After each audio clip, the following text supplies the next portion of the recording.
আমরা জীবন নামক দীর্ঘ রানওয়েতে ছুটে চলি, কেবল আমাদের নিজেদের হাতভরি সংখ্যার দিকে আমাদের সমস্ত মনোযোগ দিই। এমনকি 1 মিনিটের বিলম্ব আমাদের হৃদস্পন্দন বাড়িয়ে দেয়, এবং যখন একটি পরিকল্পিত সময়সূচি বিঘ্নিত হয় তখন আমরা ক্ষোভে আচ্ছন্ন হই। কিন্তু সবাই দয়া করে 1 মুহূর্তের জন্য থামুন এবং আকাশের দিকে তাকান। ব্যস্ত কোলাহলের উপরে যিশুর অনুগ্রহের সময়সূচি নিঃশব্দে প্রবাহিত হয়। একটি ব্যস্ত সকালের কথা মনে পড়ে।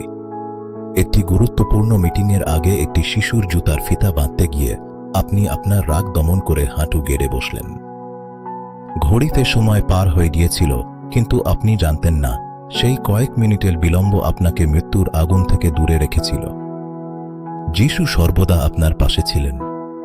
তিনি মৃদু হেসে বললেন, একটু দেরি করা যাক আমার প্রিয়, এই পথ এখন বিপজ্জনক।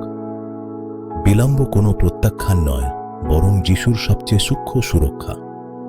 যা অবরোধ মনে হয়েছিল তা আসলে ছিল ঈশ্বরের তৈরি জীবনের বেড়া।